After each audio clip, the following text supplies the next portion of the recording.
부터 압류한 어떤 뭐 석유라든지 이런 경제적 이득을 두고 수익성 있는 사업이라고 표현을 하기도 했거든요.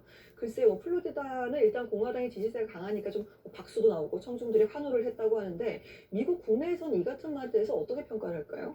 지금 그 트럼프 대통령의 발언은 사실은 이제 미국 우선주의만 얘기하면 다 들어줄 것이다라는 인식을 갖고 약간 실언에 가까운 발언을 한 거죠, 사실은. 실언, 예. 왜냐면 그 공화당 측 내에서도 이란 전쟁에 대해서 불편한 심기를 갖고 있는 어떤 그룹이 있고 맞습니다. 마가 진영조차도 예. 그렇거든요. 그러면은 단순하게 이제 미국의 이익만 된다면 수단과 방법을 가리지 않아도 된다라는 어떤 그 목소리가 과거와 달리는 다른 결론 들린다는 것, 그것도 언제 알아야 되는데 그 부분을 약간 간과한 이제 발언의 성격이 좀 있고요. 그리고 지금은 뭐 진영 정치만으로 중간 선거를 이길 수 없다라는 과제가 있잖아요. 그러면은 뭐 그 지지 세력의 확장 이걸 노려야 되는데 지지 세력이 더 위축될 수 있잖아요. 그런 측면에서는 다른 측면에서 약간 실언 성격이 좀 있는 것이죠. 근데 이제 이게 너무 이게 잘된 작전이라고 강조하는 과정에서 그런 말이 나왔다 이렇게 보여지는 게 하나가 있고요. 두 번째는 자칫 이런 해적 발언이 이란의 전략적 함정에 말려들 수도 있어요. 예. 왜냐면 이란이 미국의 저런 행태를 갖고 해적이라고 했잖아요. 그럼 이란이 말했던 게 맞지 않냐라는 식으로 공세가 이루어질 수 있고 이란이 이걸 갖고 또 심리전, 정보전 이런 걸 SNS 활용해서 정보전도 할 수 있거든요. 그러면 미국이 이란 전선에서 펼치는 다양한 노력에 참모를 얻는 오히려, 성격이 있기 예. 때문에 그런 부분도 약간 발언 전쟁 측면에서는 유리한 어떤 환경을 만드는 발언은 아니고 그리고 미국 내에 지금 반전 여론이 뭐 계속 이제 안 좋은 상황인데 이란 전쟁을 잘못 시작했다라고 하는 의견은 여전히 뭐 높아요. 61%고. 근데 이런 이야기를 이제 또 한 이유가 자칫 내부의 어떤 미국 내부의 여론을 좀 잘못 읽어서 했던 측면이 없지 않은 게 아닌가 이런 부분도 있는 게 이란 전쟁은 잘못한 전쟁이 맞지만 지금 미국이 승리하지 않은 채로 이렇게 그냥 끝내는 게 과연 맞는가에 대한 의견은 또 반반이거든요. 계속 해야 된다. 네. 아니면은 여기서 중단해야 된다는 의견이 뭐 2% 차이로 좀 더 이거 중단해야 된다는 의견이 2% 약간 높은데 거의 대등하잖아요. 그러면은 트럼프 행정부에서는 이 의견 여론 조사를 가지고 그럼 이란 전쟁을 더 해도 된다고 국민이 허가해줬다는 식으로 인식을 해서 어떤 식으로든 이런 식으로 해적식으로 해서 이익만 쟁취하는 식으로 해서 미국의 이익을 많이 내는 식으로 해서 전쟁을 더 이끌어 나가면 지지해 줄 것이다라는 뭐 잘못된 판단 이런 것도 간접적으로는 또 영향을 주지 않았나 이렇게 생각을 해봅니다. 미국 여론 내에서도 일단 전쟁을 시작한 거는 잘못됐다고 생각을 하지만 지금 이 애매한 시점에서 그만두는 거에 대해서 좀 팽팽하게 갈리고 있다 이런 말씀이신데 지금 뭐 중간 선거가 한 6개월 정도 앞으로 다가왔잖아요. 앞으로의 미국 내 여론 지형은 좀 어떻게 움직여갈 거라고 예상을 하시는지요? 트럼프 대통령은 먼저 암살 시도 사건 때문에 반전을 노리려고 했잖아요. 근데 그 반전의 효과가 사실은 뭐 단기적으로 반짝 효과에 그칠 가능성이 높아요. 그러면은 이란 전쟁을 어떤 식으로 끝내고 얼마나 빨리 끝내느냐가 지금 중간 선거에서 지금 패색이 짙은 상황을 얼마나 좀 막을 수 있는가 이거로 이제 연결되거든요. 근데 출구 전략을 중단할 수 있다라고 시사하는 것은 미국 내 그 국민 불안을 더 높이고 시장 불안성 정도 높이거든요. 그건 이제 불리한 상황이죠. 그래서 이런 상황을 타개하기 위해서 그랜드 바겐을 계속 생각을 하는 것 같아요. 그랜드 바겐은 미국에서 전반적으로 그렇게만 될 수 있다고 하면 이란 전쟁도 합당한 명분을 찾을 수 있다는 인식이 좀 있거든요. 그거는 뭐냐면 그 역대 어느 행정부도 하지 못했던 일을 해낸 것이다. 그거는 뭐냐? 기존의 오바마 행정부에서는 사실 이란의 핵 프로그램을 동결시키고 단계적으로 비핵화하려고 하다가 사실은 핵 프로그램을 고도화시켰다는 일부 비난이 있는데 그런 게 아니라 진짜 핵 프로그램을 완전 일괄 해제시키면은 그건 어느 행정부도 해본 게 아니다. 그 역대급 차별화된 성과를 냈다라는 거거든요.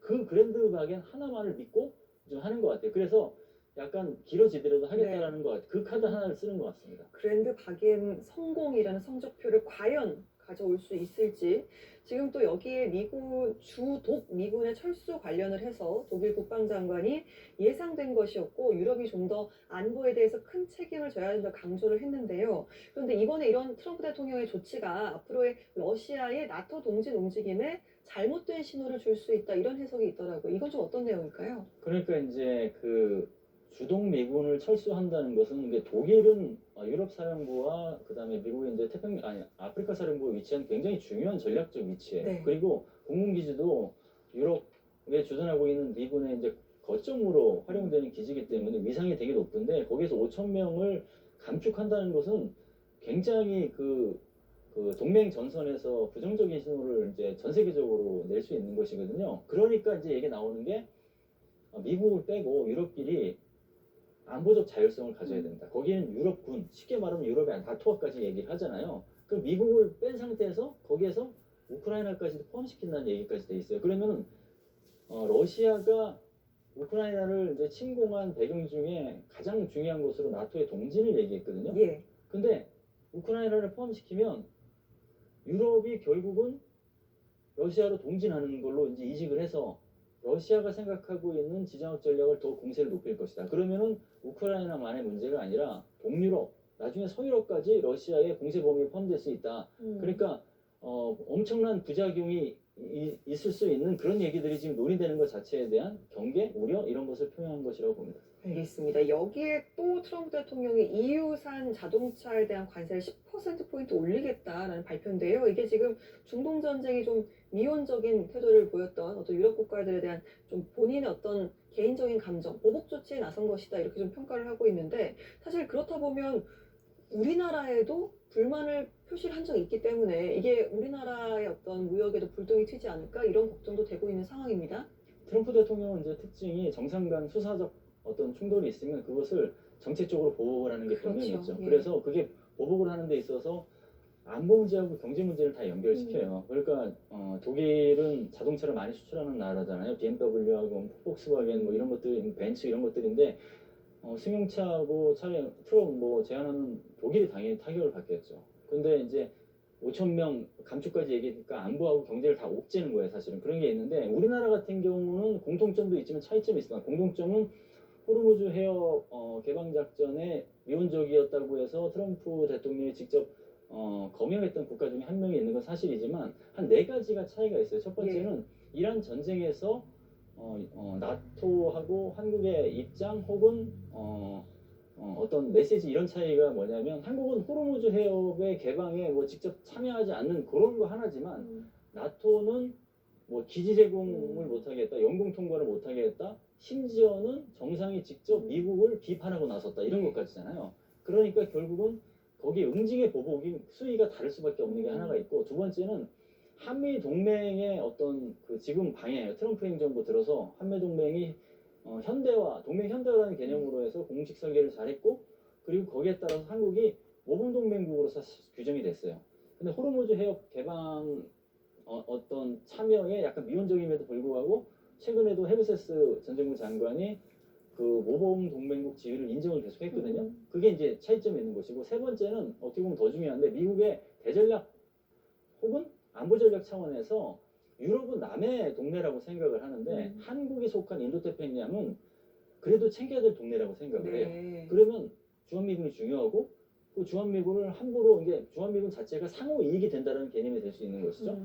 그게 있고 마지막으로는 이제 미국 의회의 이제 견제 역할이라는 게 있죠. 국방수권법상 28,500명 이하로 감축하지 못하게 해놨잖아요. 물론 유럽도 그 조치가 있어요. 그게 76,000명인데 그 76,000명이 이제 유럽 내 전체 미군 규모고, 그렇기 때문에 거기서 일부 조정 가능성. 지금 5,000명이라는 숫자는 76,000명의 어떤 저촉되지 않으면서도 실행 가능한 숫자거든요. 근데 한국은 한국말을 대상으로 해서 28,500명이기 때문에 거기서 한 명이라도 줄어들게 되면 의회 견제가 있는 것이거든요. 그런 측면에서는 차이점도 있다고 봅니다. 다만 그럼에도 불구하고 내재된 리스크가 있기 때문에 관리하는 게 필요하죠. 내재된 리스크는 뭐냐면 대미 투자를 구체화하는 단계인데 아직 이제 완성이 안 됐다는 거. 그리고 쿠팡 이슈를 놓고 이제 인식의 간극이 좀 있는 거. 그리고 앞서 말씀드린 것처럼 호르무즈 해협 개방 작전에 한국이 참가하지 않았다고 딱 검열했던 점, 이건 내재된 리스크이기 때문에 그런 내재된 리스크가 부상하지 않도록 면밀하게 찾아보고 공조하고 이런 노력은 필요하겠죠. 네.